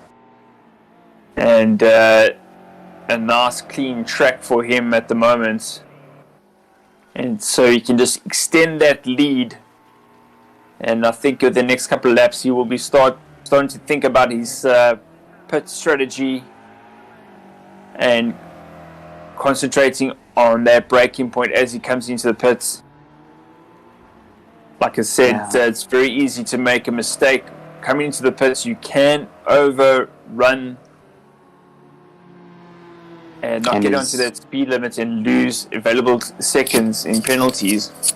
Yeah, because it's in a very fast section of the track, so for you to get a penalty there is very easy. You got to be so quick with that pit limit and make sure that you're all the way down into first when you do that. So yes, and the pit lane is thin. So for you to hit a pit wall or anything like that, it is a very good chance of doing that as well. No, absolutely. I'm glad that I'm not racing tonight because it's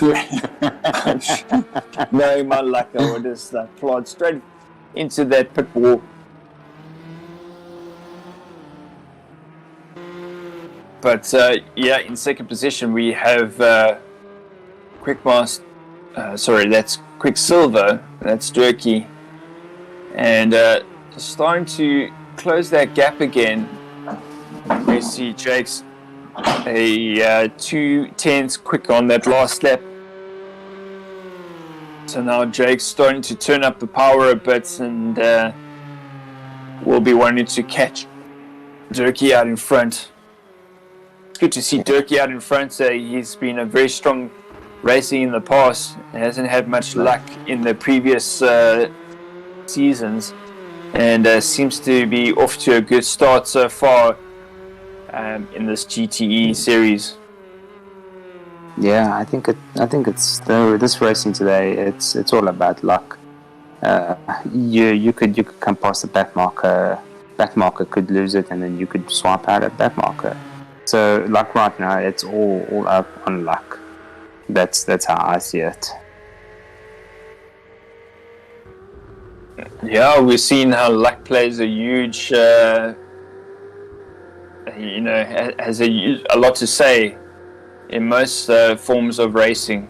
We saw this weekend with the Formula One how somebody who started in 8th position managed to win the race with a bit of luck and managed to hold that. We saw somebody who came second who was unlucky to be disqualified because of a few milliliters of fuel.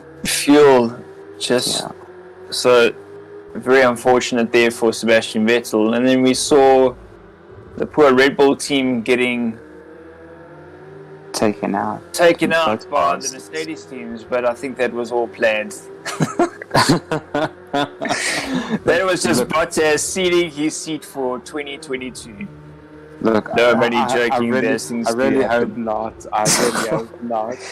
So very Jeez. unlucky, Red Bull team there this weekend, getting taken out by one of Mercedes drivers. And then we saw Lewis also having a bit of bad luck, and then getting all the luck in the world towards the end of the race and even after the race. So unbelievable how one person can have so much luck. So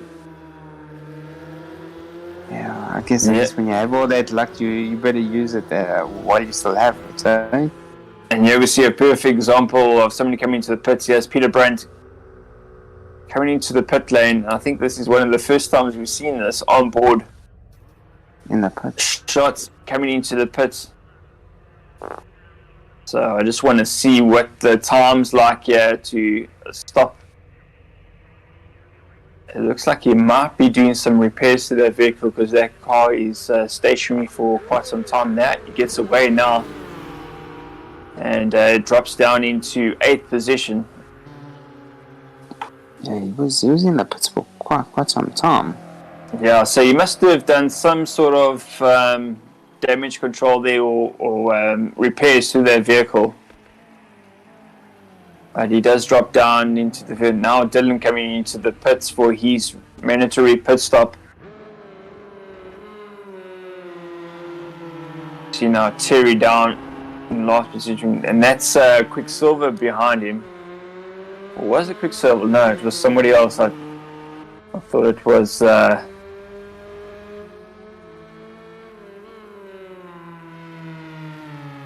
So look at those times between Durkee and Jakes, or practically nothing in between those two drivers. Yeah. Less, I would say, that's what, 1 millisecond? That's less than a coconut hair. And then we see Lendl. Yeah. Lendl matching those times as well. So we still have a great race still going on, yeah. From first to fifth, there's really nothing in it. Yeah, we did see Lendl, who was challenging for that first position, make that mistake. And it did cost him a bit, but then went straight into the pits. And now has found himself a bit of clean air just to put in some decent lap times. Still with 10 laps left to go, I mean, anything could happen. We saw it in the privateer. I mean, we saw Steven way out in front, and we pretty much thought it was game, set, match. And then a little mistake by him caused him to drop right down. And we didn't see what happened between you. You were fighting with, I'm not too sure who it was. Either it was Sly Pete or Rudy. Did something happen on the last lap? Yeah, I went a bit too wide in the last lap, so took a bit of grass. And then just try to keep it straight, and yeah, Rudy got past me. Yeah, I think with the tech temperatures cooling down, yeah, the tires didn't hold the heat so nicely. So yeah, Rudy got past me in the end. Yeah, that was most unfortunate because you were doing so well, Stephen. But we see now, just as you were talking about how the track starts cooling down, how the tires get a little bit snotty, if you want to use that terminology. Yeah. And Lendl sliding that GT all over the show and losing quite a bit of time there. Just want to go back to Gav. We know Gav picked up quite a bit of damage in the first couple of laps. He's down in 7th position at the moment, and doesn't look like that car has fully recovered. As we see now Peter Brandt challenging Gavin, who looked mighty quick in the first couple of laps and was challenging for that second position. And unfortunately, I'm not too sure what exactly happened, but when the camera came back onto his vehicle, we saw that the front of the vehicle was partly missing. He has, however, managed to get into the pits and come back out again with a bit of repairs, but it has put him down into 7th position, and now he has Peter Brunt applying the pressure. So it looks like Jake's is in the pits right now. So let's see if he... That's right. Jake's comes in for his mandatory pit stop. Yeah, and it looks like he's going to stay out in front of Lendl. Lendl's actually coming around the corner. Wow, this is going to be close. Yeah, it looks like Lendl has managed to get past Jake's as Jake's rejoins the circuit and takes that 5th position. But we still need to see the top 3 guys pit. We know they haven't pitted yet. We haven't seen Rockstar Mel pit nor Quicksilver. Yeah, and I wonder if they'll be thinking about getting that out of the way. Yeah, I'm sure Boris, now that he's seen some back markers here ahead of him, will be thinking probably this is the right time to pit. He doesn't want to be slowed down by any of the back markers. Let's see if he decides to come into the pits now. No, he doesn't. He decides to stay out. And hopefully that back mark will get out the way from him, because I'm sure he's going to be catching him pretty quickly. Yeah, this is the part is you don't want to mess up the leader's race, but you can't mess up the back marker's race neither. He's also in it racing, giving his all. So it's to find that right spot to overtake. No, absolutely. But it does seem to have a 20-second lead. And we see now Durkee coming into the pit. So let's just see where Lendl is. There comes Lendl. And it looks like Lendl has managed to get past. And I'm just looking at where Jakes is. And Jakes might just be able to get past as well. No, he doesn't. Or has he? Yeah, he has. He's jumped into 4th place. Absolutely. There we see he has leapfrogged Durkee and managed to get out in front. So now Jake's into 4th position. It looks like Jake's made quite a bit of time there. But Lendl now into 3rd position. Yeah, we still have a race on, We still have a race. I mean, that gap is 35 seconds. I'm not too sure what the pit stop average time is. But looks like Lendl is sort of on the money at the moment, and maybe we'll see a bit of a battle out in front towards the end of this race. Yeah. Jeez. So I see now Rockstar Mel catching a back marker, and I think that's Dylan now. Will Dylan get out the way?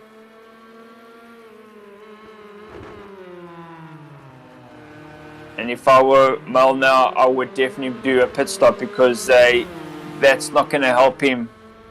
That's only 24 seconds. And as I was watching Quicksilver, he was only 22 seconds behind Marius, and he still lost that place. So 24 seconds I still don't think is a safe gap. No, absolutely. And well, he's only 10 seconds behind, or 10 seconds ahead of Lendl, so he's definitely gonna drop down. I would say even come out just behind Durkee. So I just want to go back here. This battle between Peter Brunt and Gavin is not over. They're still having a good old jolly dice here. With Gav with a little bit of damage to the damaged car, so for a damaged car he's not doing too bad. But as we see, PV still with a penalty. What are the penalties like? Yeah, I'll just go to the timings there. We see the penalties there. Peter Brunt with a 1 second, Morris, BRM Morris with a 1 second. Ross with 1 second, Dylan 1 second, and Terry 1 second. Thus so far, the front rounders have been very tidy. Yeah, those are all track limit penalties, so nothing too major. So Morris still hasn't pitted yet, and I hope he did read the rules and regulations that it is mandatory to pit Yeah, I'm sure he's. I think he's taking it down to the wire. Yeah, definitely. He's pretty happy where he is. But we see Ross in the pits again, so I wonder if he has done Probably something. just to grab a Scottish beer. Oh, Ross. But we see now Marius coming through this very tricky section to the final couple of corners. And will we see him coming to the pits now? As he gets onto the main straight. And nope, he continues for another lap. So Yeah, looks like we just lost a driver. It looks like Dylan. Dylan? We lost Yeah, Dylan. Looks like we have lost Dylan. Ouch, that's a bit painful. 5 laps to go and then you get DC'd. Jeez. That is not a cool way to end your race. No, not at all. So Lendl now in, and now we see Rockstar Mel. He decided now to pit. Go into the pit. Yeah, and I just wanted to check what that time is. So he now exits the pit. And Lendl has now moved himself into second position. Jakes has now worked himself into third. And Quicksilver into fourth, yeah. Yeah, so Rockstar Mel just now leaving the pits, and if he doesn't hurry up, he'll have Brandon. Brandon's quite a little further back. Yeah. So I think the only one to pit is Marius now. Yeah, so still Marius out in front who hasn't pitted, and he starts another lap without pitting, so he's going right to the end. It looks like he's going to leave it very, very late with only 3 laps left to go. Man, this is going to be a close one. Well, he has got a 39-second gap. No, he's got more than enough gap to still keep his lead. Absolutely. Come in, Steven. Come in, Ash. Hello, hello. Hello, Dylan. How are we doing? I didn't disconnect. What happened is I gave Lendl room. I was on the inside coming through turn 5, went back outside, went too far, hit the grass, and I put it in the tie wall with 100% front damage, 100% engine damage, and that was the end of my race. So you'll see I've retired to the pits. So you went front first into the wall. 100%. And you had 100% rear damage. No, engine. Front. Okay, but your engine's at the back, so so I don't know how that works. But anyway. Who knows? Ouch. The nasty way to end the race. Especially so late into the race. Oh, there we see somebody getting in the way there. I don't know who that was. Peter Brunt and... Yeah, Peter Brunton. But what we was just saying there, Dylan, is that it's lap 23 now. Oh, there we see Marius going into the pits. So we were wondering. Marius realized that he had all the traffic in front of him. And obviously like, hell no. Yeah, I was just wondering if he maybe forgot to read the memo and forgot that he had to make a pit stop. But that is a long pit stop. Yeah. And let's see where Lendl is in relation. Well, he's still got a bit of... and Marius is still in the pit. So... What is going on? Okay, I think he'll still be in front. He still has a bit of... Oh, that's yeah, we see now Marius exiting the pits now, so he'll be getting up to speed now. And we see Lendl now coming down. This is actually going to be a lot closer than expected. Yeah, yes, because now Lendl's going to have warmed up tires because he's already pitted. He's been racing the whole time. Now that Marius is coming to the pits, his tires have cooled down quite a bit. So this is going to be a nice one to see how how the BM is going to react on colder tires, where Lendl's tires are at optimal heat already. Yeah, well, 2 laps left to go. I'm not sure if it's going to be much of a problem for Marius. Won't take him long to get those tires up to temperature. We got, they should be up to temperature already. Oh, there we see Lendl is on a 4-second gap there, so the gap is still very close. Just takes one little mistake. That's all it does.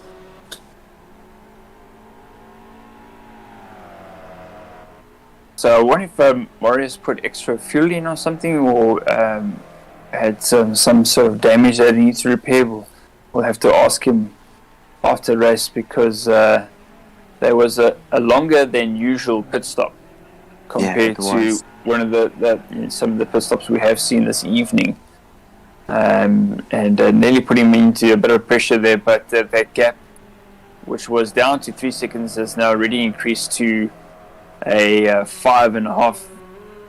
So I think he's still in a good commanding and control here at the moment. No, I think Moritz he's got this one. Doesn't just throw away ones that easily.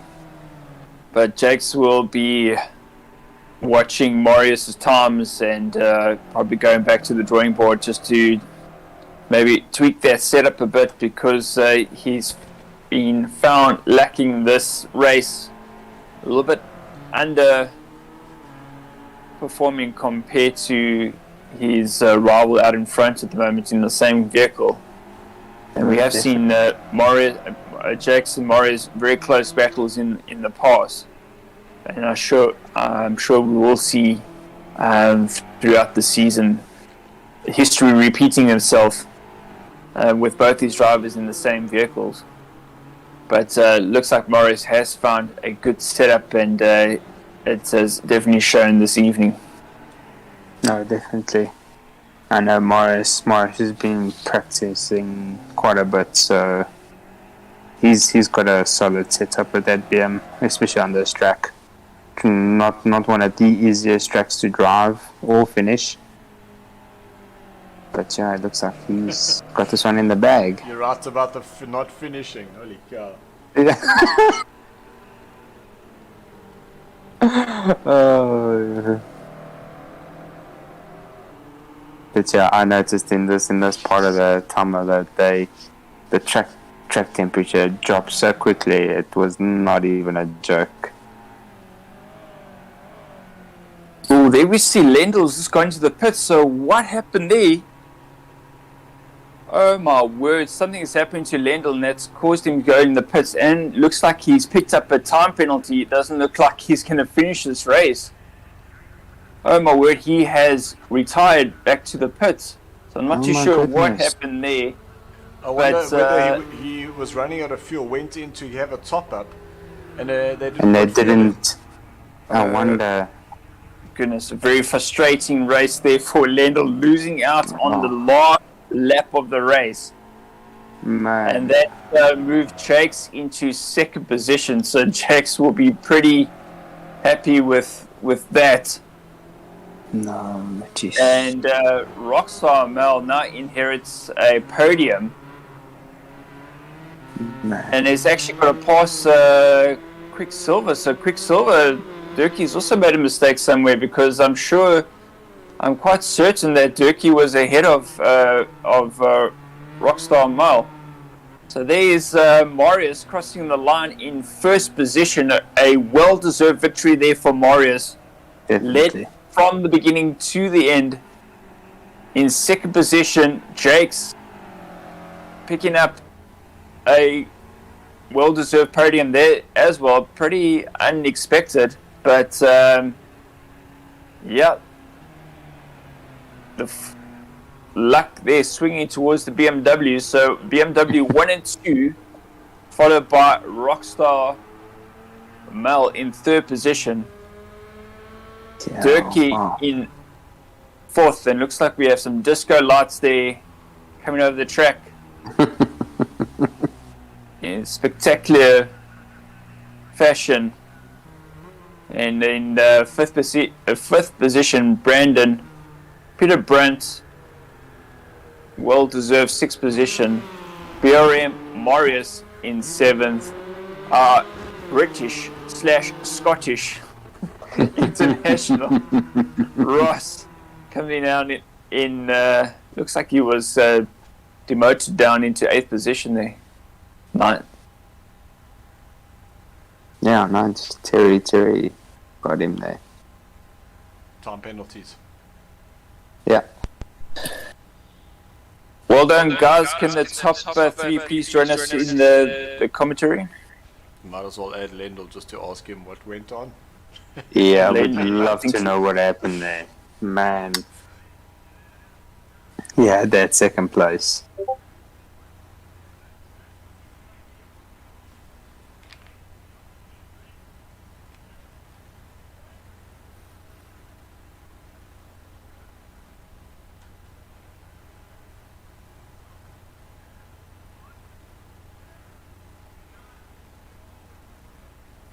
So quite a tricky track this evening, Stephen. Absolutely. It is a very tricky track, but I still love this track. Still one of my favorite tracks. But yes, do one mistake, it'll chew you out and spit you out. Yeah, I made a little bit of a faux pas with my tire pressures. So they were too hot, and I thought that as the track gets colder, then at least I'll start dropping a little bit. But they were running at 2. Ledro, can you join us in the live commentary as well? We want to hear your story. Wow. I don't think I mind that high. It got way too hot, and then by the time Dildo Baggins. I did do a 1:30.8 though. So once I saw that. I saw that time. So once the tires got to the right temperature, they lasted about one lap, and then that was the end of that. Oh man, that is such hot soul, man. But yeah, two ball. Yeah, that was a bit hot.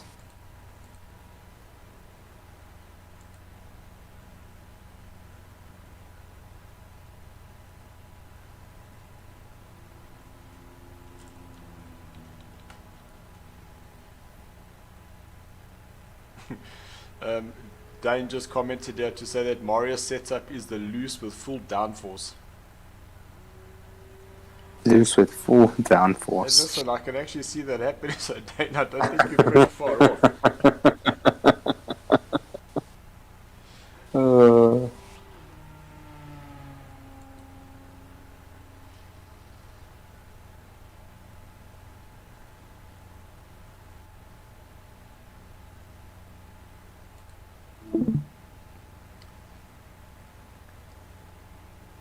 So we're waiting for Morris, Jakes, and Rockstar Mal. And Lendl. That is correct.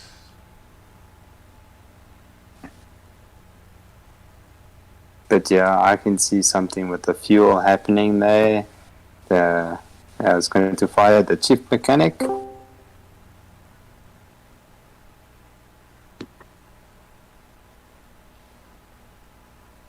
How are we, Uncle Jakes? Hey, lekker, Steve. Yeah, man, you had bad luck, eh? Yeah, it's one of those things. Yeah. You have it or you don't have it. That's it. But this was that was hectic, eh? Yo, this track. Wow. Yeah, the track and the temperature, that all plays a big role, because we saw how the times were dropping there when the track temperatures were dropping. Yeah. And then we see Uncle Morris and Rockstar Mal joining us. How's it, guys? What a fantastic race that was, and great to watch. Well done to Marius coming in first position there. Jake's picking up a second position there. And Rockstar Mel, didn't see that. All of a sudden you were in third. Well done on your third position. Then can you tell us a little bit how you got into third? Yeah, I just suddenly saw Lendl in the pits, and then I saw 10-second penalty, and I thought, oh, well, let me take this opportunity. And yeah, here I am. I'm not going to complain about that at all, so thanks a lot. But I'm sweating now, I must say, a tough race, really tough. Well, it was great to watch the good battle you had between, I think it was yourself and Durkee at one stage. And Durkee also, I'm sure, if I look back to the pit stops, that he actually came out ahead of you? Or did you, was it? So he you was in front of me. He actually had an accident in that second corner. He had the issue with his mic, so he actually lost it into that corner. So I passed him like that. Well, good luck going towards you, and well done on your third position there. And then Jake's second position for you, also a bit of a surprise, I guess. You also had a bit of a struggle in the beginning. We saw you almost got caught napping at the start, dropped back a bit, and then you had quite a bit of pressure from behind, but then managing to find a little bit more pace during the middle of the race and picking up a podium. How was your race? Yes, like Mol said, it was a hectic race. I didn't have a good qualifying. I think I ended up fifth, yeah. I think it was fifth, and fourth or fifth, yeah. And I tried. I after about 3 or 4 laps after we started, Durkee came past me. My car just didn't feel right to me. I don't know, the tires was heating up too much. But as soon as the track started to cool down, the tires started to come in nicely, and I could make a better lap times. Fortunately for me, Lindo made a mistake. Brandon made a mistake. Durkee had a pit stop just before me, and I guess my pit stop was a little bit quicker than his because I came out of the pits before him. And then lucky for me as well, I think Lendo was stuck without fuel or something, because the second last lap, or on our last lap, he went into the pits. So I don't know why he went into the pits, because he was second at that stage. So Yeah. I don't know what happened there, but anyways, yes. So that was I really enjoyed it. It was a very hard race, and well done to Marius there. And to Mo. Mo, how does the champagne taste here on the podium? No, I'm still getting only Oros juice. I think you get this champagne. So guys, I put up a message on one of the chats just to say, Lendl, how much fuel did you have? And Brandon Hills just lost back with Gav, and Gav. So both Lendl and Gavin both ran out of fuel. Yeah, and both of them had pretty good starts, and they were applying quite a bit of pressure to you, Marius, and Marius managed to keep ahead of those two drivers. It looked like at one stage that you guys actually touched, but you managed to hold on to that first position throughout the race, and we were wondering if you were going to come into the pits, if you had read the memo, and with 2 laps left to go, you did come into the pits, made that pit stop. It was an unusually long pit stop, but still managed to come out ahead of Lendl and then start edging the gap. Tell us a little bit more about your race. It was very hard, that's for sure. I had loads of pressure from Lendl in the beginning. I don't know what he was pushing me very hard, but I didn't want to push because I knew I was going to overheat my tires. So I was probably holding him up there for a bit, but I think maybe then his tires overheated, because then I don't know what happened to him behind me, but he fell back a little bit. Yeah, I did. I don't know, and from then on, all I tried to do is put in, consistent lap times and not push too hard to make a mistake, because if you make a mistake on this track, you've got damage for sure. And I left the pit stop late because my pit stop was set up to change tires. That's why I took so long. I changed all 4 of my tires. So when I saw that my tires actually lasted a little bit longer than what I thought, I was trying to pull a gap so that I can make sure that I come out in front of Lendl, because I didn't want to take the chance fiddling with my setup strategy while I'm on this track. Maybe then, oh, okay, but not yet. So I thought, okay, I'm just going to get enough time and then change all 4 tires and then just go for it. And it was, in the end, Lendl was not far behind me, but then he vanished again. I hear now he's... Yeah, he was about 4 seconds. 4 seconds as you came out the pits, and then they went down to 3, and then you obviously had the fresher tires, got up to temperature, and then you just pulled the gap again. So, but a well-deserved victory there from you. Well done, Marius. Thanks. Nice Jakes and Jock. Well done. Thanks, Marius. Guys, if you want to join us and be a part of the SARCO family, come and check out our website at www.sarcoracing.co.za. You can join, become a member there. We also have some merchandise. All the sales from the merchandise go towards keeping the show running, keeping this live stream coming to you, and keeping us guys looking a little bit sexier with our caps on that I forgot by this evening.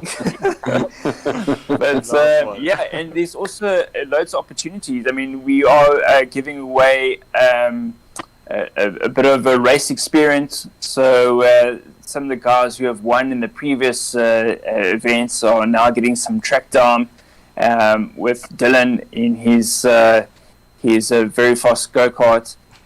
So guys, if you want to be part, if you want to experience proper racing, come and join us. I promise you won't be sorry. Thank you very much, guys. Have a good day. Yes. Thanks. Cheers, man. All right, guys, and that's it for this evening. Dylan, if you want to say anything before we go. Not 100%. You have covered it all, guys. Just remember, this season is brought to you by Deliver Your Parcel. For more information, you are able to go to www.deliveryourparcel.co.za, and just remember, just reference SARCO, and you will get the SARCO preferential rates, just because you've come and watched our live stream and you've heard about us. So thank you very much. And it looks like Ashley's now frozen. Stephen, have you frozen? Are you still there? No, I'm still All right, awesome. Guys, have a fantastic evening further. And until then, we'll see you on Thursday night with our Assetto Corsa Sprint Series. Looking forward to that. So I won't be racing. Ashley gets a chance to have a go. And then we will be back next week, Monday, for round number 2. Looking forward to that. So guys, have a fantastic week further. Keep practicing, keep racing, and thanks for watching. Yo. Thanks, boys.